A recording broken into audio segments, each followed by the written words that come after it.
AB ನ್ಯೂಸ್ಗೆ ಸ್ವಾಗತ ಸುಸ್ವಾಗತ. ನಾನು ಸೌಮ್ಯ ಸತೀಶ್.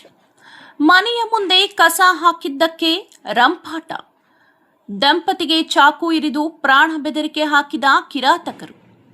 ಶಾಂತಿನಗರದಲ್ಲಿ ನಡುಹಗಲೇ ಗೂಂಡಾಗಿರಿ. ದೂರು ದಾಖಲಿಸಿಕೊಂಡ ಚಿಂತಾಮಣಿ ಪೊಲೀಸರು.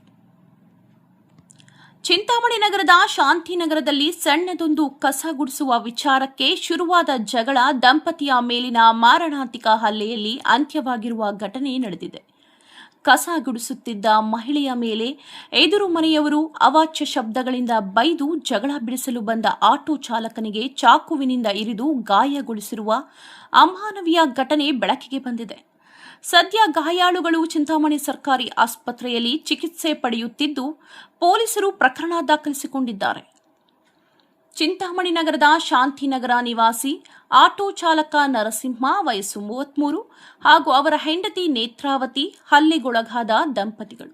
ಬೆಳಗ್ಗೆ ನೇತ್ರಾವತಿಯವರು ತಮ್ಮ ಮನೆಯ ಮುಂದೆ ಕಸ ಗುಡಿಸುತ್ತಿದ್ದಾಗ ಎದುರುಗಡೆ ಮನೆ ನಿವಾಸಿಗಳಾದ ಪುಷ್ಪಮ್ಮ ಹಾಗೂ ಆಕೆಯ ಅಣ್ಣ ಗಲಾಟೆ ತೆಗೆದು ಅವಾಚ್ಯ ಶಬ್ದಗಳಿಂದ ನಿಂದಿಸಿದ್ದಾರೆ.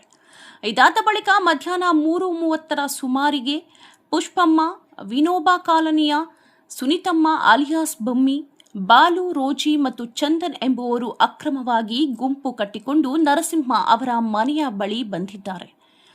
ಗಲಾಟೆ ತಾರಕಕ್ಕೇರಿದಾಗ ಹಲ್ಲೆಕೋರರಾದ 5 ಜನ ಸೇರಿ, ನೀವು ಹೆಚ್ಚಿಗೆ ಮಾತನಾಡಿದರೆ ನಿಮ್ಮನ್ನು ಸಾಯಿಸಿ ನಾವು ಜೈಲಿಗೆ ಹೋಗುತ್ತೇವೆ ಎಂದು ದಂಪತಿಗೆ ನೇರವಾಗಿ ಪ್ರಾಣ ಬೆದರಿಕೆ ಒಡ್ಡಿದ್ದಾರೆ ಎನ್ನಲಾಗಿದೆ.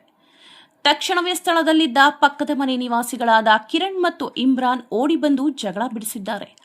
ಹಲ್ಲೆಯಿಂದ ತೀವ್ರವಾಗಿ ಗಾಯಗೊಂಡಿರುವ ನರಸಿಂಹ ಮತ್ತು ನೇತ್ರಾವತಿ ದಂಪತಿ ಸದ್ಯ ಚಿಂತಾಮಣಿ ಸರ್ಕಾರಿ ಆಸ್ಪತ್ರೆಯಲ್ಲಿ ದಾಖಲಾತಿ ಚಿಕಿತ್ಸೆ ಪಡೆಯುತ್ತಿದ್ದಾರೆ.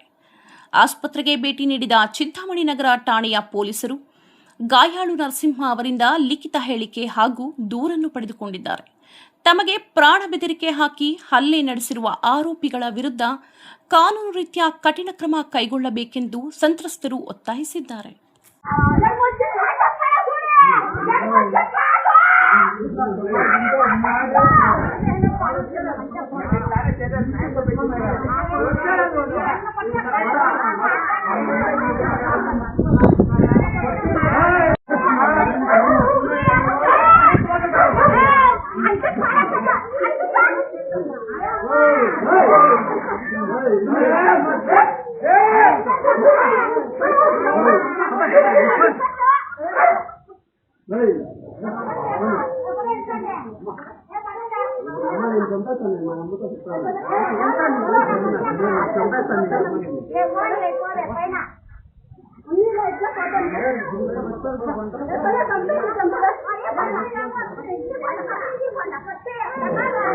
ಯಾಕೆ